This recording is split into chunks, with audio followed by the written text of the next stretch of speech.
그리고 네. 우리의 그 마음을 슬프게 하는 네. 미국의 제 거. 디폴트. 네. 네. 제가 그 녹화 영상으로 헝다그룹 디폴트와 관련된 영상을 한 2차례 준비했었잖아요. 이번엔 3탄 미국 디폴트. 사실 가장 중요한 시점이 지금 우리 앞에 다가오고 있죠. 10월 18일. 예. 바로 시작할게요. 예. 자, 10월 18일 그 시점이 어떤 시점이냐면 재무부에 현금이 고갈되는 시점입니다. 그 재무부에 현금이 고갈된다고 재무부 장관인 옐런 장관이 직접 얘기했던 그 시점이 아니, 10월 18일. 미국 정부가 돈이 없다고요? 돈이 없다고요. 근데 그래서 지금 계속 합의를 하고 있는 게 지난 밤 사이에는 이 연방정부 셧다운은 다행히도 막았어요. 근데 이 연방정부 셧다운을 막는다고 해서 연방정부 셧다운이 막았다는 것은 어떤 의미가 있냐면은 공무원들 월급을 못 줄 판이었었는데 그냥 줄 수 있다. 그리고 뭐 국립박물관을 못 열 뻔했는데 계속 열 수 있다. 이런 거거든요. 그러면 이걸로 재무부에 돈 생기는 건 아니에요. 결국은 연방정부 셧다운은 다행히 막았지만 그래도 10월 18일로 예정되어 있는 재무부의 현금 고갈은 여전히 진행형인 상황. 그럼 이 현금 고갈이 만약에 되면 어떻게 되느냐. 일단 정말 현금 고갈돼서 미국 채권에 그냥 이론적으로만 현금이 고갈돼서 미국 채권의 이자를 지불하지 못하게 되면 그건 디폴트가 될 수 있는 상황은 맞긴 맞아요. 그러니까 명시적으로는. 그런데 우린 먼저 하는 그런 건데. 네? 그럼 공무원들 월급 안 줘요? 이런 거. 뭐가요? 아니 회사에서 월급이 네. 고갈되면 네. 직원들 월급 안 주고 막 그러잖아요. 네네, 그쵸. 홍다도 막 그렇고. 네네. 그러면 미국 재무부에 현금이 고갈되면 네. 그 공무원들 월급을 안 주나? 안 주죠. 진짜요? 네. 그리고 사회보장 비용 있죠. 그러니까 복지 비용이라고 하는 이제 그 사회보장 아동수당 이런 거? 네, 수당들, 공과금 이런 거 안 주고요. 그리고 메디케어 있죠. 건보. 네, 그것도 안 줍니다. 아 그래요? 그걸 나중에 좀 이따 말씀드릴게요. 자기네가 돈이 없다 그러고 왜 국민들 걸 안 주지? 그 이유를 조금 이따 말씀드릴게요. 네. 그게 이제 핵심이 오늘 이야기의 핵심이에요. 결국은 그럼 미국은 초유의 디폴트, 만약에 진짜 디폴트 되면 그 사상 초유 없었던 전례 없던 일이 벌어지게 되는 거거든요. 그럼 이게 정말 벌어지게 될 것이냐? 사실 안 벌어질 가능성이 훨씬 더 높습니다. 그 이유는 너무나도 막대한 충격이 후폭풍이 기다리고 있기 때문에 그걸 모르는 사람이 없기 때문에 이건 뭐 정치권도 마찬가지고 옐런도 마찬가지고 뿐만 아니라 전 세계에 있는 모든 투자자들이 그걸 다 알고 있기 때문에 이런 일이 벌어지지 않을 가능성이 있는데 논리적으로 그런 것들을 한번 살펴보자는 거예요. 예. 일단 그 지금 미국의 부채가 28조 8천억 달러거든요. 부채가 28조 8천억 달러예요. 8천억 달러. 네. 20조. 와 20조면 우리나라 돈 얼마예요? 이경? 네, 3경? 그쵸. 네. 그 부채 비율이 근데 사실 부채 비율이라는 거를 지금 현재가 125% 정도가 되는데 트렌드를 봐야 되잖아요. 네, 125% 국가 부채 비중이요. 네. GDP 대비 부채 비중. 항상 역사적으로 125%였으면 뭐 이게 많다 적다 할 수 없겠지만 역사적으로 1960년대도 50%, 1980년대도 34%, 2000년도 그때도 56%. 근데 지금 최근에 125%로 급격하게 늘어나다 보니까 이제 부채를 너무 많이 쓴 거 아니냐라는 이제 정치권에 좀 요구가 있는 거죠. 그러다 보니까 뭐 옐런에서도 자주 나타나는 모습인 것 같긴 해요. 네. 예산하면은 뭐 재정 적자 뭐 돼갖고 나라 파산된다 뭐 이런 얘기들 많이 하니까요. 근데 이제 그 코로나 때문에 보통 베네수엘라 된다라고 그렇죠. 코로나 때문에 부채가 급격하게 증가한 측면이 있어서 요즘에 더 그 약간의 그 압박은 좀 더 강한 상태죠. 그래서 그 파월도 만약에 부채 한도 상향이 안 된다. 18일까지 안 된다. 그럼 진짜 재앙이 올 것이다. 옐런 장관도 안 된다? 그러면 정말 재앙이 올 것이다. 오히려 심지어 어느 정도까지냐면 옐런 장관은 지난 밤 사이에 부채 한도를 정한 게 누구예요? 의회죠. 없앨 수 있는 거 누구예요? 의회죠. 없애시죠. 라고 의견을 내비치기도 했습니다. 한도를 아예 없애달라고요? 아예 없애달라고. 그 정도까지 나올 정도로 지금 좀 많이 심각한 상태이기도 해요. 올려달라는 것도 아니고 없애달라고?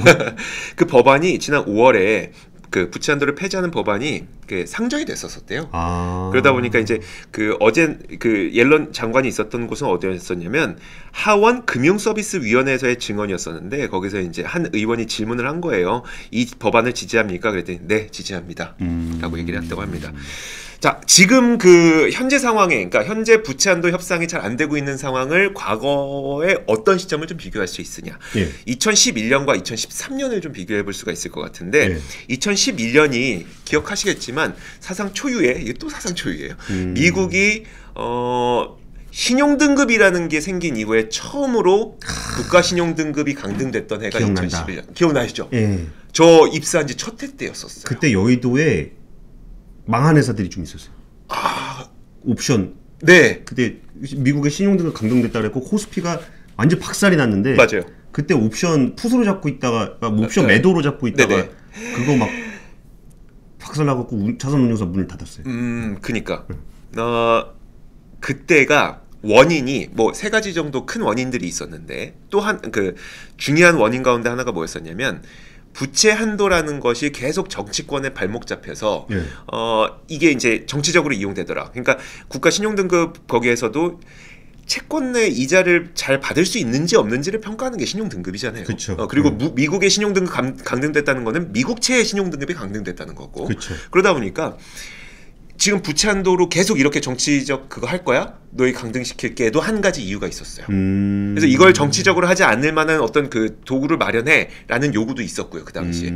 그만큼 그때 강등됐던 거는 부채 한도 협상으로 너무 질질 끌었구나가 한 가지 이유였다고 보셔도 무방합니다. 저런 거랑 비슷하고 보면 돼요. 우리나라도 그 예산을 확정하는 거를 네네. 12월 며칠까지 해야 된다. 근데 맨날 넘기잖아요. 네, 그쵸. 그거랑 비슷하다고 봐도 되는 거예요? 그 봐도 됐는데, 근데 부채 한도를 협상을 유예가 됐을 때 돈이 있으면 사실 상관없죠. 근데 옐런 장관이 경고를 한 건 10월 18일이면 현금 고갈된다는 경고를 했으니까. 그래서 지금 되게 그 문제가 되는 거고. 근데 그 부분도 참 아이러니하긴 해요. 그 정부는 정해진 예산을 또 써야 되잖아요. 네네.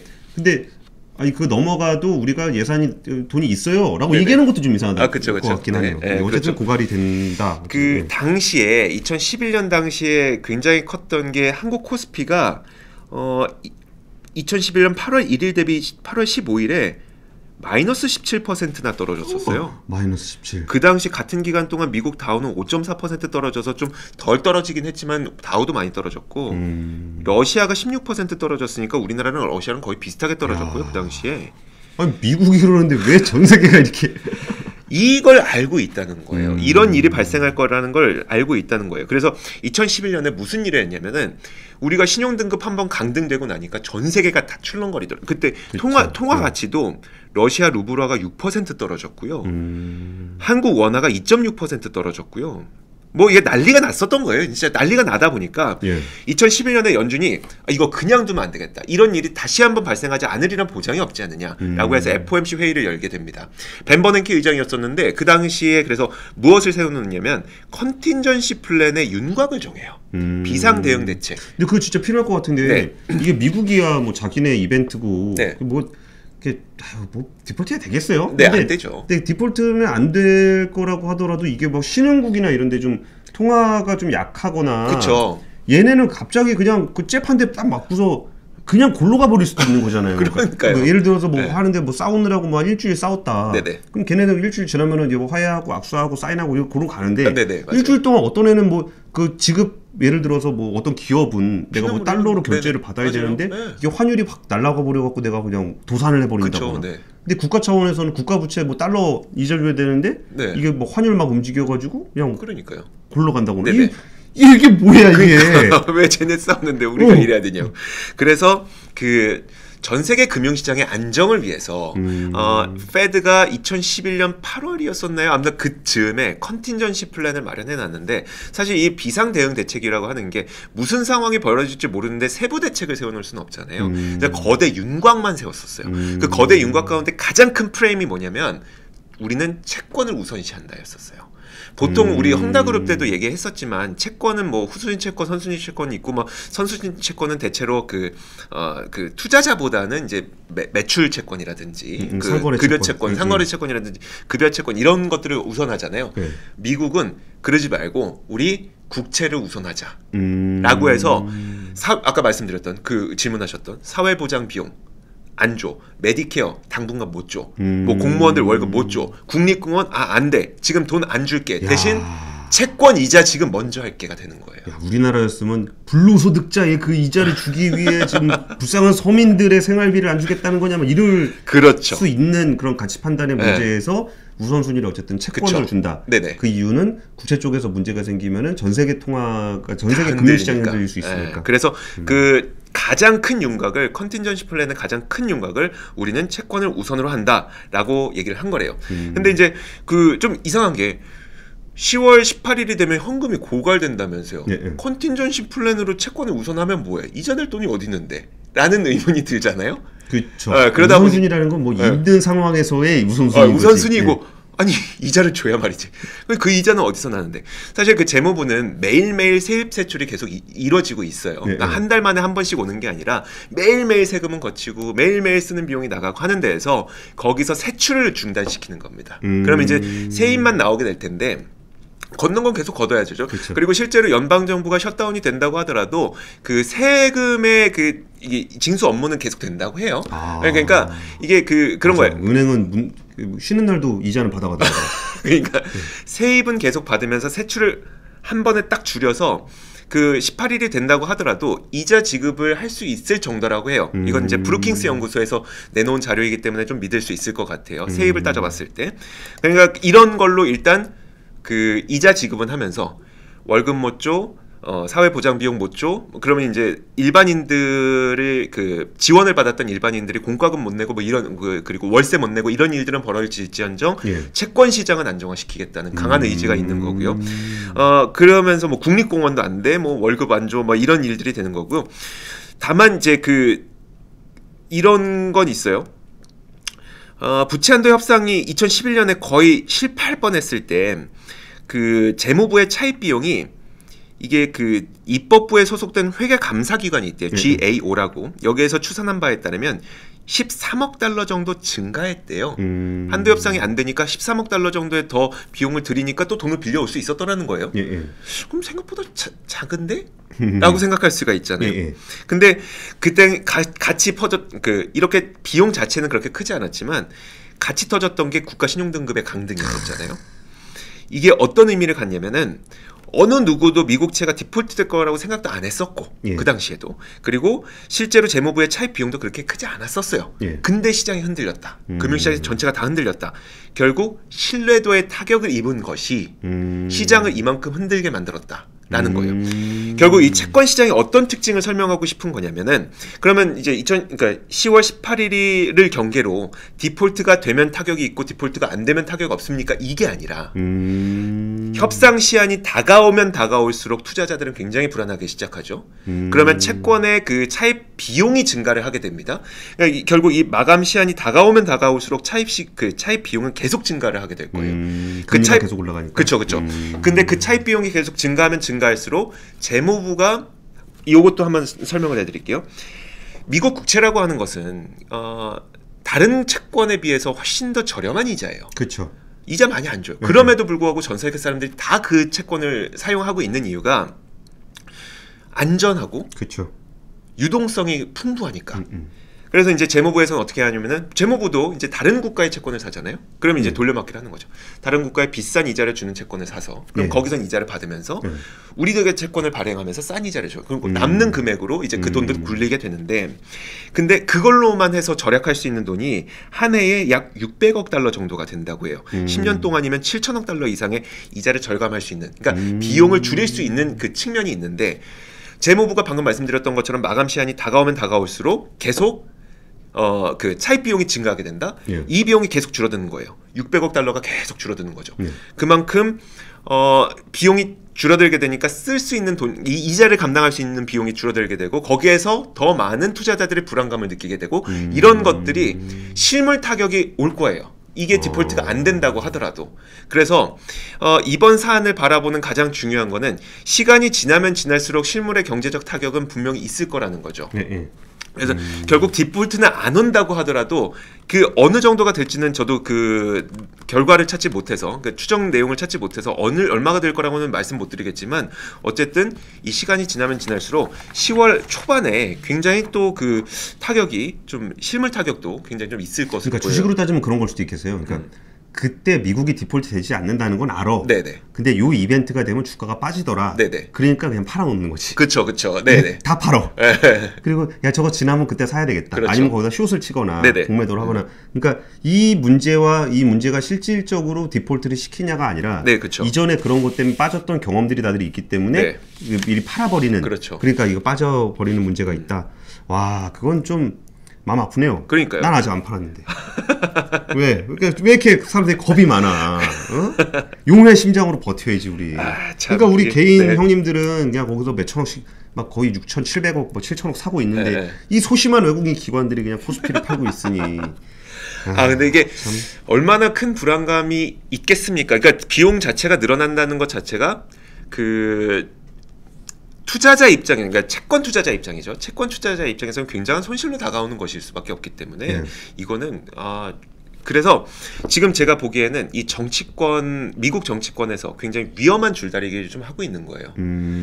분명히 그 신뢰도를 놓치지 않기 위해서 노력은 많이 할 겁니다. 디폴트 안 될 거예요. 그리고 비용도 많이 안 올라갈 거에도 많이 각인시키기 위해서 시그널을 주기 위해서 노력할 거예요.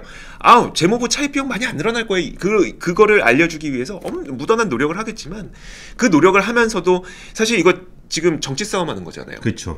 니네가 돈 많이 썼네. 아니야, 우리 그래도 이제 3조 5천억 써야 돼. 막 이러면서 정치 싸움하고 있는 거잖아요. 정치 싸움하면서 지금 피 터지는 건 지금 우리인 거죠 지금. 결국은 이제 실물 경제의 타격도 분명히 이제 그 마감 시한이 다가오면 다가올수록 좀 나타나게 될 것으로 보여요. 네. 이게 참 그래요. 이게 그러니까 야당 입장에서는 어떻게든 그 정부의 예산을 좀 발목을 좀 잡아서 뭔가 자신들의 선명성을 좀 보여줄 필요도 있고, 그리고 이제 그 예산이 그러니까 야당 뭐 역할을 하긴 해야 되니까. 근데 자기네들이 하고 싶은 거는 지지율을 높이고 싶은 거지. 굳이 금융시장에 충격을 주고 싶은 건 아닌데. 맞아요. 그 괜히 나중에 그러고 나면 자기들이 욕 먹으니까.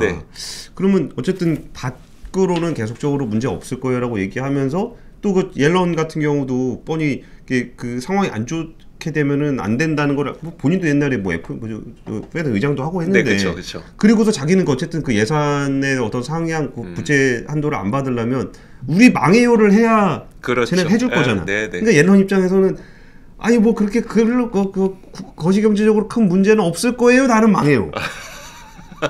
그러니까 이게 참 이중적인 상황인 것 같긴 하네요. 그리고 근데 이 상황을 또 서로 뻔히 다 알면서도 근데 아는데 예전에 빠졌으니까 팔어. 파니까 또 주가는 빠져. 그러니까요. 야, 그러면 지금 지금 사도 되나? 사실 이게 좀 고민스럽긴 하네요. 그러니까 분명히 그 이벤트가 나중에 한번 봐주세요. 그러니까 그때 실제로 그런 이벤트가 끝나고 나서 어땠는지. 끝나고 나서. 그게 어차피 그 이벤트와 관련해서 이제 그 뭐라 그럴까 경로 의존적으로 발생하는 형상이잖아요. 맞아요. 그러니까 요맘때가 되면은 요런 이벤트가 발생해서 주가가 빠지더라. 그러니까 내가 팔아야 되겠다. 그럼 이거를 팔아서 빠지고 이게 끝나고 나면 주가가 오르더라. 그럼 다시 사게 되는데. 그러니까 그것처럼 또. 일이 발생할 수도 있으니까 제가 혹시 가능하면 바로 준비되는 대로 좀 해드리도록 하겠습니다. 그러면 좀 궁금하긴 하네요. 물론 요즘에 여러 가지 문제들이 좀 있긴 있어요. 헝다 문제도 있고 뭐 미국의 금리 인상 문제도 있고 뭐 복합적으로 있는데 그 중에 하나가 요 문제니까 좀 이것들도 좀 그 이후에 어땠는지 그거를 좀 볼 필요가 좀 있어 보이긴 하네요. 그러네요. 제가 거기까지는 오늘 준비를 못해서. 자, 그래서 오늘 제가 준비한 내용은 여기까지. 그리고 이왕 준비하는 거 중에 그렇게 반등을 했다. 그러면은 어떤 주식을 얼마에 사서 얼마에 팔아야 되는지 이런 거를 좀 해주시면은. 그리고 이제 이조의 앵커는 장렬히 전사하시고 바치가 경제를 구독자를 좀 늘리고.